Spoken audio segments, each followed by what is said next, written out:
الحمد للہ رب العالمین والصلاة والسلام علی رسول الامین وعلی آلہ وصحبہ اجمعین الی یوم الدین. اما بعد، قال اللہ تعالی فی کتابہ المجید: اعوذ باللہ من الشیطان الرجیم، بسم اللہ الرحمن الرحیم. یریدون لیطفئوا نور اللہ بافواہہم واللہ متم نورہ ولو کرہ الکافرون. وقال رسول اللہ صلی اللہ علیہ وسلم: بدا الاسلام غریبا وسیعود غریبا کما بدا فطوبی للغرباء. محترم صدر اجلاس مولانا شکیل احمد نبوی صاحب، محترم امیر جماعت اسلامی ہند جناب سید سعادت اللہ حسینی صاحب، محترم ناظم اجلاس مولانا محمد صادق اصلاحی صاحب، میرے اساتذہ کرام، میرے بزرگوں، میرے نوجوان دوستوں، السلام علیکم ورحمۃ اللہ وبرکاتہ.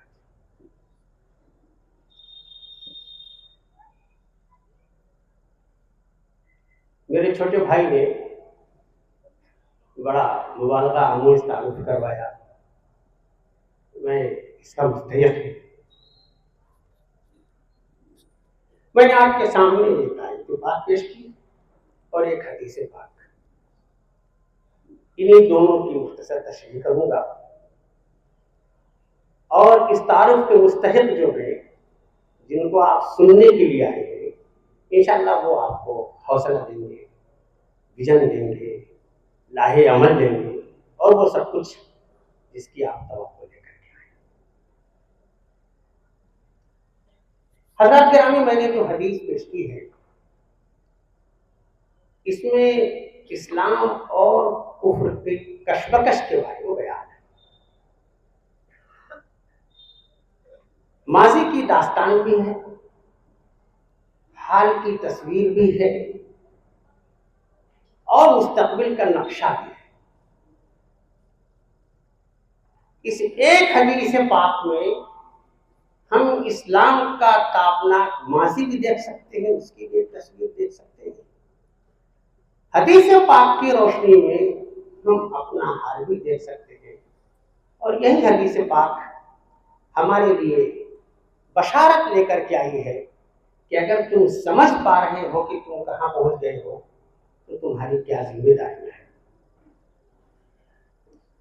اللہ کے رسول صلی اللہ علیہ وسلم نے فرمایا: بدأ الاسلام غریبا. اسلام جب شروع ہوا تو بالکل اجنبی تھا، بیگانہ تھا. اس کی خوبیاں، اس کی رعنائیاں، اس کے احکام، اس کے اثرات، اس کے فوائد کسی سے لوگ واقف نہ تھے. اور جو زمانہ تھا، اس زمانے کی جو برائیاں تھیں، جن جن برائیوں میں وہ لوگ ڈوبے ہوئے تھے، ان کے بارے میں ہم اچھی طرح سے جانتے ہیں. اس کو بیان کرنے کی ضرورت نہیں. لیکن اللہ کے رسول صلی اللہ علیہ وسلم نے اسی غربت کی حالت میں، اجنبیت کی حالت میں، بیگانگی کی حالت میں دین کی دعوت شروع کی. آپ نے توحید کی دعوت پیش کی تو شرک کی چیخیں نکالی. آپ نے تمام معبودان باطل کو چھوڑ کر ایک معبود، ایک الہ کی عبادت کی دعوت دی تو معبودان باطل کے ایوانوں میں لرزہ پیدا ہو گیا. آپ نے شرک و حیا، عزت و اکرام، انسانیت کی تکریم، خواتین کی تکریم کی دعوت دی تو جو نفسانیت پسند تھے ان کی پیشانیوں پر بل آنے لگے. آپ نے نیا نظام معیشت جو انصاف پر مبنی ہو، جس میں سود کا جبر نہ ہو، وہ پیش کیا. جو مفاد پرستوں نے وہاں چاہے، وہ آپ کی کوئی بات، آپ کی کوئی دعوت اس معاشرے کو سوٹ نہیں کرتی تھی.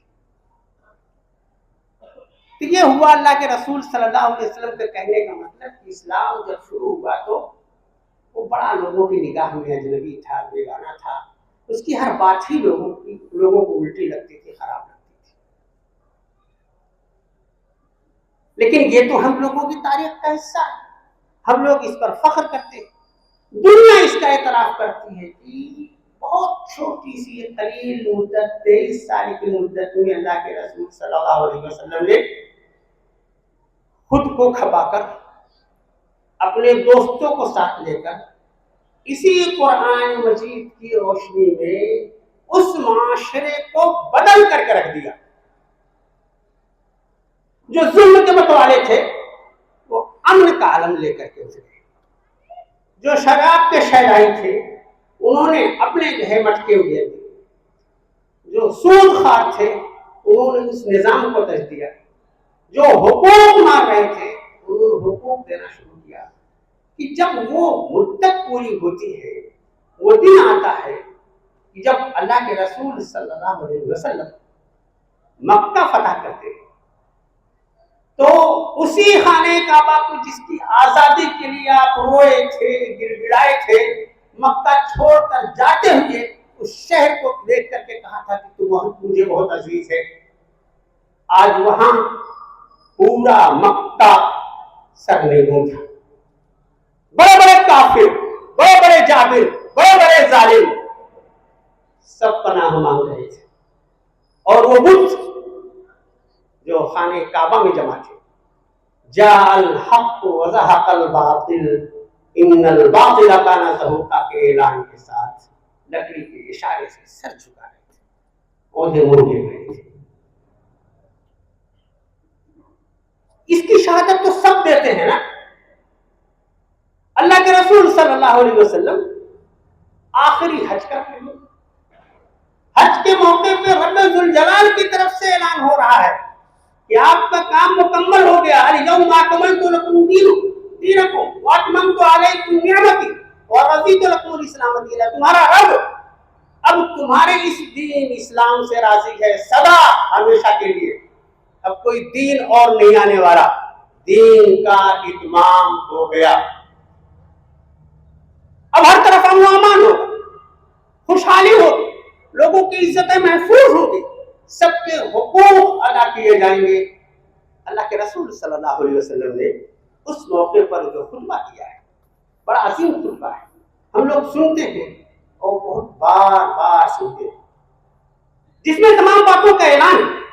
نماز, روزہ, حج, زکات کا اعلان ہے, جس میں اس بات کا اعلان ہے کہ تمام جاہلیت کے رسومات میں اپنے قدموں تلے رمکتا ہوں. اور اللہ کے رسول صلی اللہ علیہ وسلم نے اپنا پیر زمین پر مار کر کے کہا کہ میں اپنے قدموں تلے رمکتا ہوں. آپ نے سود کے خاتمے کے اعلان کیا, آپ نے حقوق کی بھلائی کی بات کی, تمام باتیں آپ نے کی. تو وہ وقت تھا جب دنیا معلوم عرب محسوس کر رہا تھا کہ انقلاب آ گیا. انقلاب صرف یہ نہیں کہ جو بے نمازی تھے نمازی ہو گئے, جو کلمہ نہیں جانتے تھے کلمہ جان گئے, بلکہ عظیم انقلاب, علم کا انفجار اب ہوگا.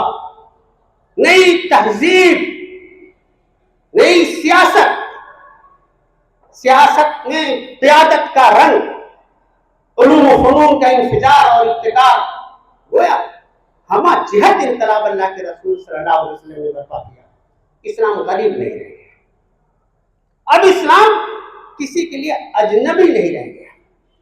نہ رسول پاک صلی اللہ علیہ وسلم کے دور میں, اور جیسے جیسے اسلام بڑھتا رہا, حلقہ اسلام بڑھتا رہا, ہر جگہ اس کا دور تھا, اس کے لوگ تھے. یہاں تک کہ تاریخ تو یہی بتاتی ہے کہ یورپ نے بھی اپنے ایجادات اور اکتشافات میں انہی علوم سے اور انہی بزرگوں سے استفادہ کیا. لیکن رسول پاک صلی اللہ علیہ وسلم کے ارشاد مبارک کا یہ ایک حصہ تھا کہ بدال اسلام و غریبہ, اسلام غربت کی حالت میں شروع ہوا. اللہ کے رسول صلی اللہ علیہ وسلم نے اس کی غربت دور کر دی, اسے اجنبی نہیں مانوس بنا دیا, سب کے دلوں کی آواز بنا دیا, سب کے دلوں میں وہ گھر. لیکن آپ نے یہ بھی فرمایا کہ وَسَيَعُودُ غَرِيبًا كَمَا بَدَأَ، ایسا زمانہ بھی آئے گا جب یہ پھر سے غریب ہو جائے گا، پھر سے اجنبی ہو جائے گا، پھر سے اسلام کے نام لیوا طنز و طعن کا شکار ہوگے، پھر سے اسلام لینے کا نام لینے والوں کی عزت نہ ہوگی، اسلام کی جو قدریں ہیں یہ مات پڑ جائیں گی، اسلام کی خوبیوں کو ان کو ناخوبیوں میں، ان کو برائیوں میں بدل دیا جائے گا۔ ایک زمانہ ایسا ہے، یہ پیشین گوئی اللہ کے رسول صلی اللہ علیہ وسلم نے فرمائی تھی۔ نبوت سے جنوں جنوں زمانہ دور آتا گیا، وہ دور بھی صدیوں رہا، لیکن ہم اگر آج کے زمانے میں میرے ایمان والے بھائیوں اپنے حالات کا جائزہ لیں، ہم کہاں کھڑے؟ اللہ کے رسول صلی اللہ علیہ وسلم نے جو انقلاب برپا کر کے ہمیں دیا تھا، جو حسین دنیا دی تھی، جو امن و امان کی خوشگوار دنیا دی تھی، جو حقوق ادا کرنے والی دنیا دی تھی، آج ہم کہاں جی رہے ہیں؟ ہم جائزہ لے سکتے ہیں، اور جائزہ لیتے وقت ہم قصوروار طے کر سکتے ہیں کہ اگر ہم یہاں پہنچے ہیں تو اس کا قصوروار کون ہے۔ ہم لوگوں کے ہاں بڑا آرام سا ایک نظریہ ہے، وتیرہ ہے، ہم جلدی سے کسی دوسرے کو قصوروار قرار دیتے ہیں۔ ہمارے دشمن بہت ہیں، دشمنیاں بہت ہیں، وہ بہت نقصان پہنچا رہے ہیں ہم سب کو، دین کو، اسلام کو، دینی قدروں کو، لیکن ذرا اپنے بارے میں تو جائزہ لیں۔ ہم لوگ اپنے حالات کو تو دیکھیں، ہم کہاں کھڑے؟ اللہ کے رسول صلی اللہ علیہ وسلم نے قدموں کا اشارہ کر کے یہ کہا تھا کہ میں اپنے قدموں تلے روکتا ہوں ظاہری رسومات اور خرافات کو۔ مسجد میں بیٹھے میرے ایمان والے بھائیوں، سوچو، اپنے حالات پر غور کرو، رسومات، خرافات اور مسلمان، کیا ہم ٹھنڈے دل سے کہہ سکتے ہیں کہ ہم نہیں رسومات میں ہیں؟ ہماری شادیاں سنت کے مطابق ہو رہی ہیں، ہمارا جینا مرنا سنت کے مطابق ہو رہا ہے۔ وہ اس وقت کی جاہلیت الگ تھی، اس وقت کی جاہلیت الگ ہے۔ خوب اچھی طرح سے ان جاہلیتوں میں ہم ڈوبے ہوئے ہیں، خوب اچھی طرح سے ڈوبے ہوئے ہیں۔ اللہ کے رسول صلی اللہ علیہ وسلم کی دین کی دعوت کا سب سے بڑا حصہ یہ تھا کہ توحید کو غالب کیا، ایک الہ کی عبادت کے نظام کو آپ نے غالب کیا۔ مسلمان مشرکانہ رسومات میں مبتلا ہو جائے، تصور کرنے کی بات ہے یہ۔ ہماری قبریں معبد بن جائیں، ہم مردوں سے حاجت روائی کرنے لگے۔ آج کا مسلمان یہ کر رہا ہے۔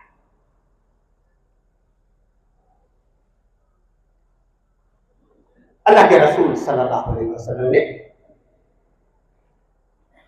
بہت ہی اعتماد کے ساتھ ایک بہترین منصفانہ نظام معیشت دیا تھا۔ ہم میں سے کتنے لوگ کہہ سکتے ہیں کہ سودی نظام سے ہمارا تعلق ہے؟ کئی فیصد مسلمان ہوگا جو اکثر اس بات سے انکار کر سکتا ہوگا، کہتا ہوگا کہ ہم سود سے نفرت کرتے ہیں؟ شرم و حیا کا جو تصور اللہ کے رسول صلی اللہ علیہ وسلم نے دیا تھا، اگر ہماری بچیاں بے پردہ نہ ہو، بے محابہ لوگوں سے ملاقات نہ کریں، تو کیوں ارتداد کی طرف جائیں؟ اس کا مطلب اللہ کے رسول صلی اللہ علیہ وسلم نے یہ جو فرمایا تھا کہ وَسَيَعُودُ غَرِيبًا كَمَا بَدَأَ، اسلام پھر سے غریب ہو جائے گا جیسا کہ پہلے تھا، پھر دور جاہلیت میں چلا جائے گا۔ یہ نئی جاہلیت ہے جس میں میرے بھائیوں ہم لوگ مبتلا ہیں۔ ہمیں اپنی تعداد پر ناز ہے کہ ہم ساری دنیا میں 2 ارب لوگ ہیں۔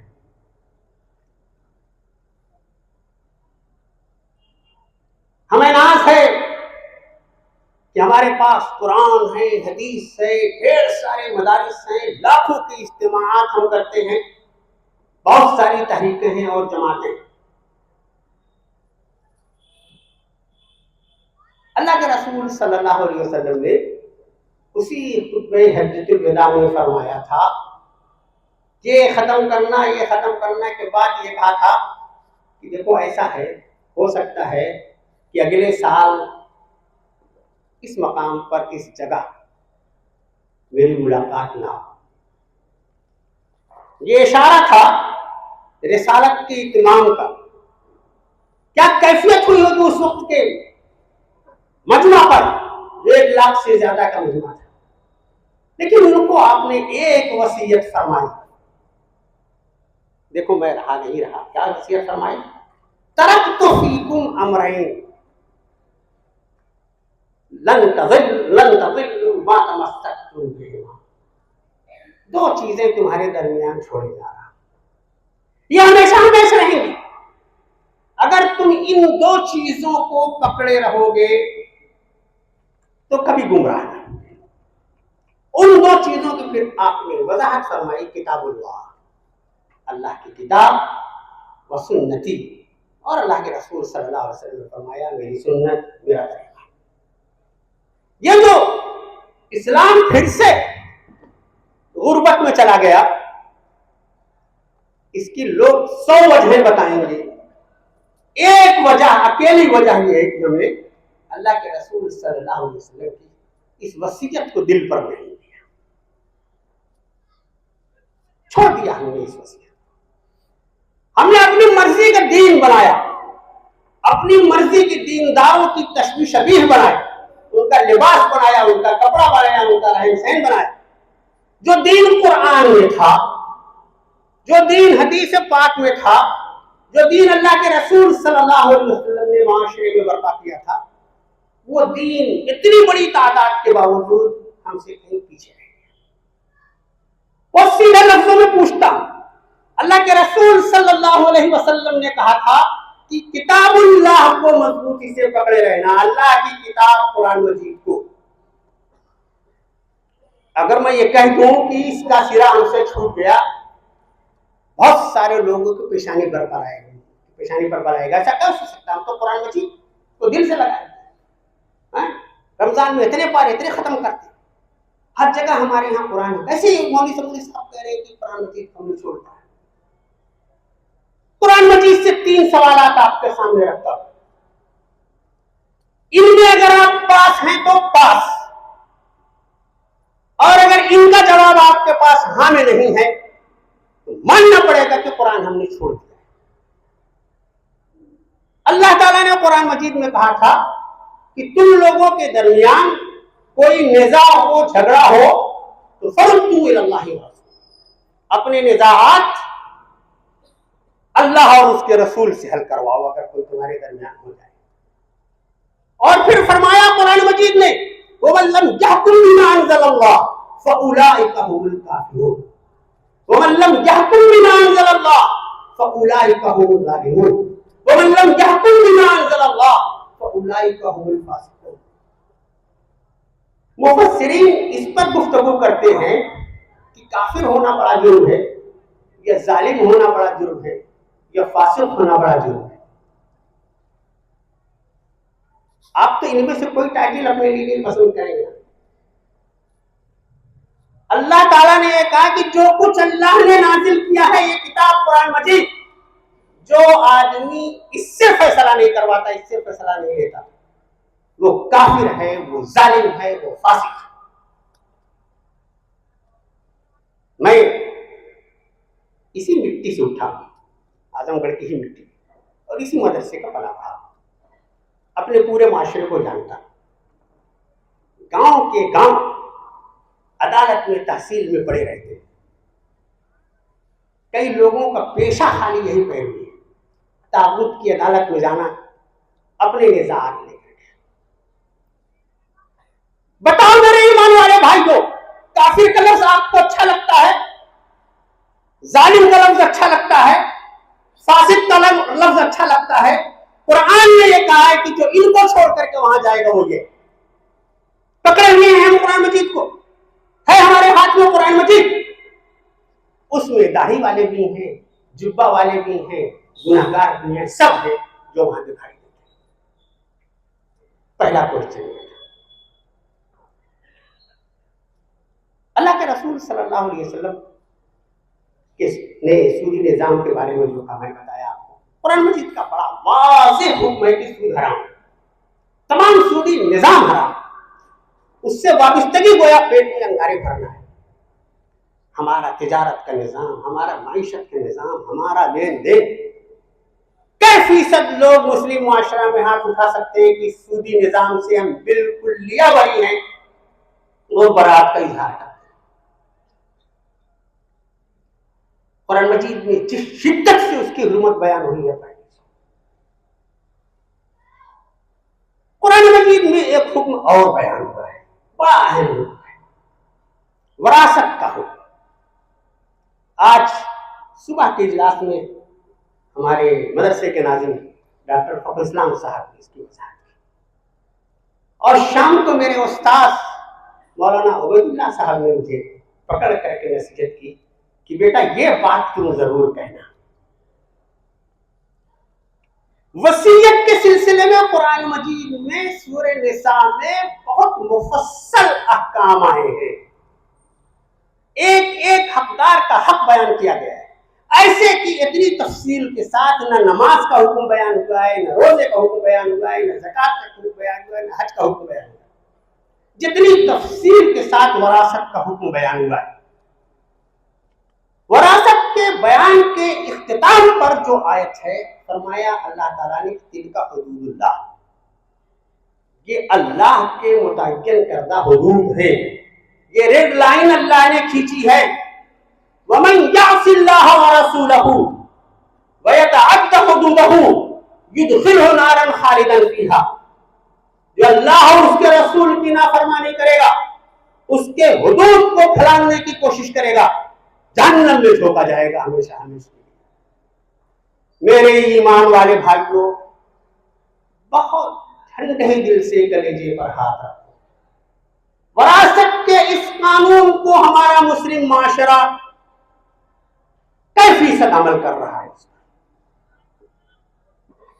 کتنے لوگوں نے اپنی بہنوں کے حقوق دے دیے؟ کتنے لوگوں نے تمام حقداروں کو حقوق دے دیے؟ اللہ کے رسول صلی اللہ علیہ وسلم نے جو دین قائم کیا تھا وہ یہ تھا۔ ہم شکل و صورت ہماری جیسی، پیشانی پر نماز کا کتنا بڑا حق تھا، اگر ہم نے اپنی بہنوں کا حق کھایا ہوا ہے، حقداروں کا حق کھایا ہوا ہے، ہم نے پیٹ میں انگارے بھرے، شاید ہماری نمازیں بھی ہمارے منہ پر مار دی جائے۔ معلوم یہ ہوا کہ ہم قرآن پر عمل پیرا ہونے کا دعویٰ کرتے ہیں، مگر قرآن ہماری زندگیوں میں نہیں ہے، ہمارے عمل میں نہیں۔ میں سنت پر آتا ہوں۔ اللہ کے رسول صلی اللہ علیہ وسلم نے دوسری بات فرمائی تھی کہ میری سنت کو جو پکڑے رہے گا وہ گمراہ۔ بہت اطمینان سے ہم لوگ دعویٰ کرتے ہیں کہ ہمارا معاشرہ پورا سنت پر چل رہا ہے، ایک سنت والی شکل بھی بنا دی گئی۔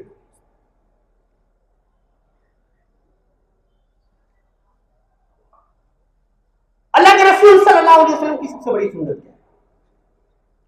آپ کا مشن تبلیغ، اور آپ نے فرمایا کہ بلغوا عنی ولو آیا، یہ ہر فرد کا مشن ہے۔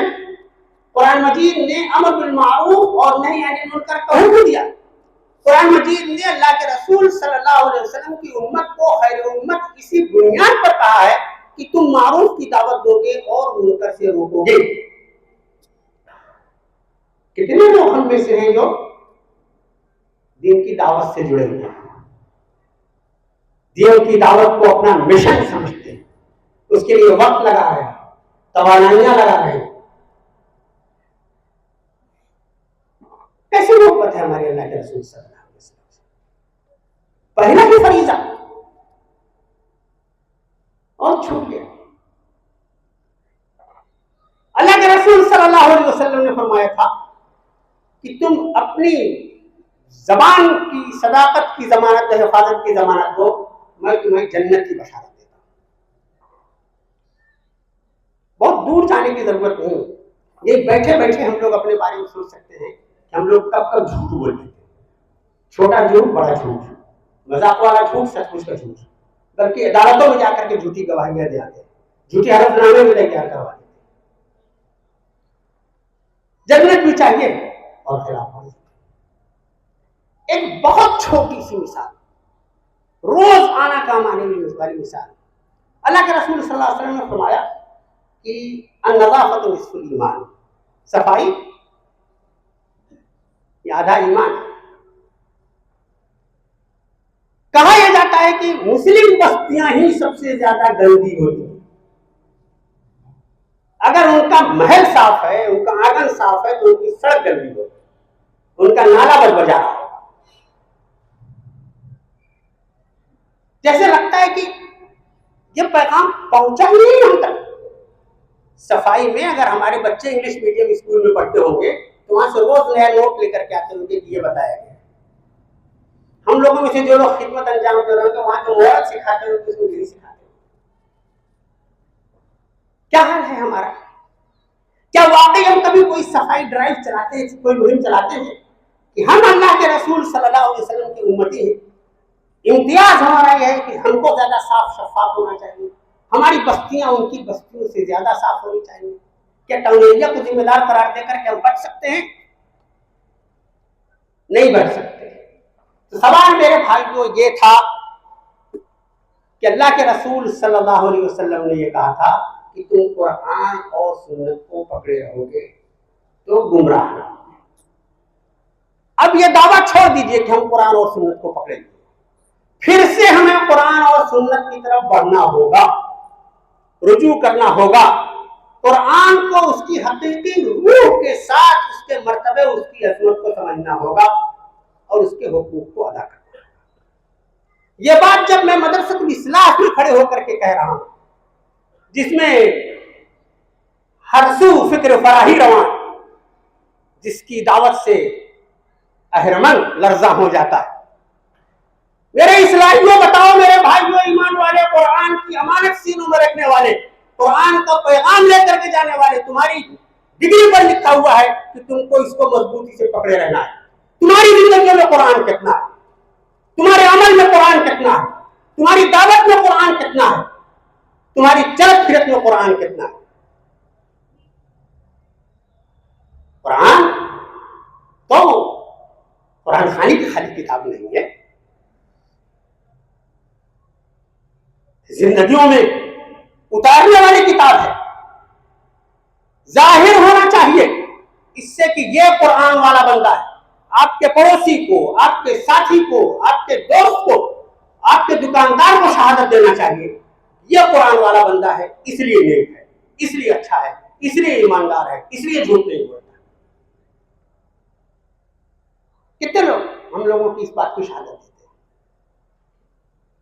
تو واحد حل یہ ہے، جیسے واحد جرم یہ ہے کہ ہم نے قرآن و سنت کو چھوڑ دیا ہے، واحد حل ہے یہ ہے کہ ہم قرآن و سنت کو پھر سے پکڑ لیں، پکڑنے کا ڈھول نہ کریں، بلکہ صحیح معنی میں جو سنت ہے، اللہ کے رسول صلی اللہ علیہ وسلم کی سنتیں دو چار نہیں ہیں، چار پر عمل کر لینے سے کام نہیں چلتا، جو بڑی بڑی جھوٹ نہیں ہیں ان کو بھی اپنی زندگی میں لانا یہ زیادہ ضروری ہے۔ قرآن مجید تھوڑا نہیں پورے کا پورا، خالی تلاوت نہیں، فہم اور اپنے اندر اس کو اتارنا، یہ اس کا منشا ہے۔ یہی ایک کام بھی ہم لوگ کر لیں گے تو کافی ہے، لیکن ہم کو ایک آدھ کام اور کرنا ہوگا۔ میں زیادہ وقت نہیں لینا چاہتا، محترم میری جماعت کی گفتگو ہی زیادہ اہم ہوگی۔ یہ جو ہم لوگوں کی عادت ہے نا کہ ہم اپنی کمزوریوں کو دوسروں پر ڈال دیتے ہیں، اب جا کے یہ کہیے کہ ابھی تک کسی مولوی صاحب نے بتایا ہی نہیں تھا کہ یہ بھی کرنا ہے۔ مولوی صاحبان بھی ذرا بتانے میں کفایت کرتے ہیں، وہ سامنے والی موٹی موٹی باتیں بتاتے ہیں، اصلی والی باتیں کسی کو خود ذہن میں آتی ہیں وہ نہیں بتاتے۔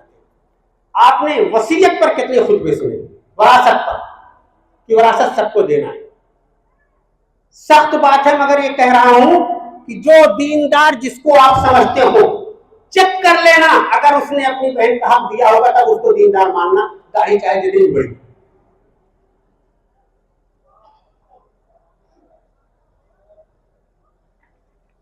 ایسا نہیں ہو سکتا، قرآن آدھا نہیں مانا جائے گا، حدیث آدھی نہیں مانی جائے گی، پورے کے پورے دین کو ہم کو اختیار کرنا ہے اور دوسروں کے اوپر ذمہ داری ڈالنا چھوڑے، خود کو مجرم گردانے۔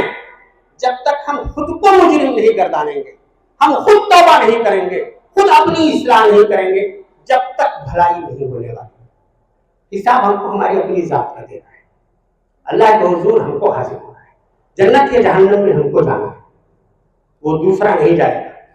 ایسی بہت سی آیات ہیں قرآن مجید میں، لوگ بہکانے والوں کو جب حوالہ دیں گے تو وہ بھاگ چلیں گے اور یہ کہیں گے کہ تو اپنے آپ میں غلط راستے پر تھا۔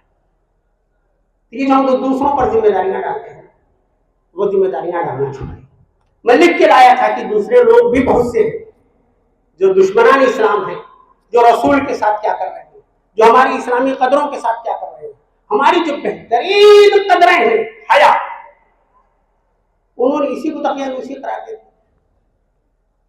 ننگا پن ان کے یہاں معیار ہے، ہمارے یہاں بہترین قدر ہے عصمت کی حفاظت، انہوں نے بازار لگا دیا، اس میں قانون بنا دیا، کوئی قدر ہی کوئی بات ہی نہیں۔ لیکن ان کو چھوڑو، ہم خود بچائیں گے، اپنے آپ کو بچائیں گے تو ہم بچائیں گے۔ ایک آخری بات اور کہنا چاہتا ہوں، زیادہ اس کا تعلق نہیں ہے، مگر میں اس خطے کو ہوں تو میرا درد ہے کہ ہم لوگ مدارس ہمارے پاس بہت ہیں، اسکول بھی بہت آ رہے ہیں ماشاءاللہ، لیکن یہ جو بہت کام جو ہوتے ہیں نا گورنمنٹ کے، لوگوں کے، معاشرے کے، یہ پڑھے لکھے لوگوں کے ذریعے ہوتے ہیں، پالیسی ساز لوگوں کے ذریعے ہوتے ہیں۔ ہم لوگ مولوی صاحب بناتے ہیں، حافظ جی بناتے ہیں، ضرور بنائیں گے، جنت میں لے جائیں گے، اعلیٰ صلاحیتوں کے فروغ کے لیے بھی کوشش کیجیے، بڑھیا اعلیٰ قسم کے معیاری ادارے قائم کیجیے، اچھی ٹریننگ کروائیے، حکومتوں میں پالیسی ساز اداروں میں اپنے لوگوں کو پہنچائیے، اور آپ جب اس کی جڑ قرآن اور حدیث میں کھوجیں گے تو وہاں بھی ملے گی۔ اللہ کے رسول صلی اللہ علیہ وسلم نے یہ نظام قائم کر کے، صلاحیتوں کی قدر کر کے، باصلاحیت لوگوں کو سامنے لا کر کے، ذمہ داریاں دے کر کے یہ کام کیا ہے۔ تو میرے بھائیوں، ہمارے دوست مولانا صادق اصلاحی صاحب نے یہ کہا تھا کہ یہ مدرسہ صرف مدرسہ نہیں، تحریک ہے، دعوت ہے، ایک پیغام یہاں سے جانا چاہیے، تو آج کا پیغام یہی ہے، خوش فہمی ملا ہے۔ اللہ کے رسول صلی اللہ علیہ وسلم نے کہا تھا کہ اسلام غربت کی حالت میں شروع ہوا تھا، پھر غریب ہو جائے گا تو ہو گیا، لیکن اللہ کے رسول صلی اللہ علیہ وسلم نے اپنی بات یہی ختم نہیں کی کہ غریب ہو گیا ہے تب جس کو الحاج میں جانا ہے الحاج میں جائے، جس کو سمندر میں جانا ہے سمندر میں جائے، جس کو ہندوؤں کے گھروں میں جانا ہے وہاں جائے۔ یہ اللہ کے رسول صلی اللہ علیہ وسلم نے نہیں فرمایا۔ اللہ کے رسول صلی اللہ علیہ وسلم نے فرمایا کہ میرے دین پر ایک طبقہ، جیالوں کا ایک طبقہ ہمیشہ برقرار رہے گا، باقی رہے گا، دین کی دعوت دیتا رہے گا، جاہلیت سے، طاغوت سے آنکھیں چاک کرتا رہے گا۔ اس کے بارے میں فرمایا اللہ کے رسول صلی اللہ علیہ وسلم نے، فَطُوبَىٰ لِلْغُرَبَاءِ، بشارت ہے اس زمانے کی ان لوگوں کے لیے جو غربت کے زمانے میں ہوں گے، جن کو دعوت دینے پر طنز کیا جائے گا، جن کو قرآن پڑھانے پر طنز کیا جائے گا، جن کی ان اداروں کے لیے قوانین بنیں گے، جن کو طرح طرح کی ایذائیں دی جائے گی، اس کے باوجود وہ ظالم سے، طاغوت سے آنکھیں چاک کریں گے، دین کا پیغام ان کے سامنے پیش کریں گے، قرآن کی دعوت ان کے سامنے پیش کریں گے، حق کا نشان ان کے سامنے پیش کریں گے، اور وہ جو پیش کریں گے میرے بھائیو، اللہ کے رسول صلی اللہ علیہ وسلم نے ان کے لیے بشارت دی، وہ ہوں گے انہی لوگوں میں سے کوئی ہو، آج ہوں یا کل کے زمانے میں کچھ لوگ ہیں۔ اللہ کے رسول صلی اللہ علیہ وسلم نے یہ بشارت آپ کے لیے دی ہے میرے ایمان والے بھائی، یہ خوش نصیب آپ بن سکتے ہو۔ آپ کو غریب کہا جا رہا ہے، آپ کے بوتے کو تانا دیا جا رہا ہے، آپ کی داڑھی کو تانا دیا جا رہا ہے، آپ کے دعوت دینے والوں کو جیل میں بھرا جا رہا ہے۔ ان حالات میں اگر آپ اپنا مشن بنا لو کہ ہم تو اسی پر جیئیں گے اور اسی پر مریں گے. آپ تو اللہ کے نزدیک ضرور سرخرو ہو جائیں گے. اور آپ کی اس اخلاص کو، اس قربانی کو، اس جذبے کو دیکھ کر کیا بعید اللہ رب العزت دن بدل دے، اسلام کی اجنبیت ختم ہو جائے، اسلام پھر سے لوگوں کے دلوں کی آواز ہو جائے، اسلام پھر اس پاک سرزمین پر اللہ کا دین پورا کا پورا غالب ہو جائے، اور یہ ساری سرزمین اللہ کے دین کے ترجمان بن جائے.